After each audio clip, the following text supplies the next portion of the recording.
All right, strap in, everyone, because today we're going deep.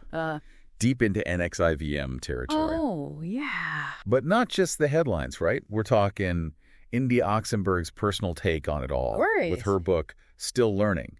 And let me tell you, these excerpts, whoa. It's one thing to hear about NXIVM, Yeah, the rituals, the branding, all the craziness, yeah. But to get it straight from someone who is actually in that world. Inside, yeah. It's a whole different ballgame.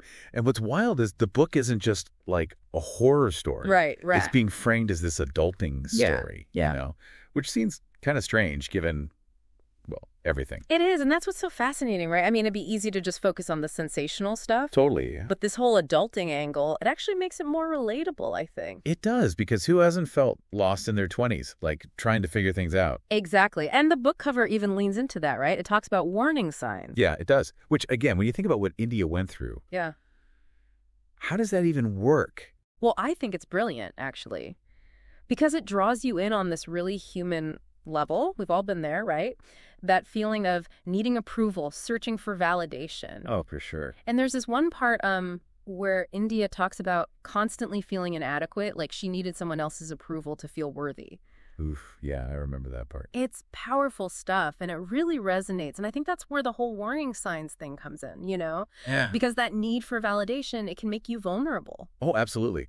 Especially if you encounter someone who seems like, I don't know, a mentor or guru type. Right, exactly. Someone who seems like they have all the answers. And then it's easy to kind of explain away any doubts, any red flags. That's exactly what happened to India. There's this other excerpt you pulled where a friend actually questions her involvement with NXIVM. Oh, yeah. And she brushes it off because at the time, she was convinced she was making the right choices. Which is terrifying when you think about it. Why? Like, even smart, independent people can fall for this stuff.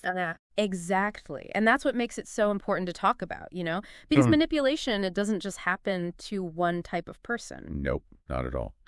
And speaking of which, it's pretty amazing how India turned this whole experience around, It's incredible. I mean, to go through something that intense, that dark, and then use it to help others, it's really something. Right. And she's not shying away from it either. I mean, she was an executive producer on that Starz docuseries, Seduced, inside the NXIVM cult. Right, which is huge. Talk about reclaiming your narrative. Totally. And it shows she's committed to, really exposing this stuff, helping other people avoid it. Absolutely. And you see that in the book, too. It's not just about her own experience. It's about raising awareness, making sure this doesn't happen to anyone else. Yeah, that comes through loud and clear. So we've got this young woman searching for herself, gets caught up in something truly awful, but then finds the strength to not only escape, but to, turn it into a force for good. Exactly. And I think that's why this book, why India's story, it just keeps resonating with people. Because it shows that even in the darkest moments, there's always potential for growth, for healing, for using your experiences to empower yourself and others. It's powerful stuff.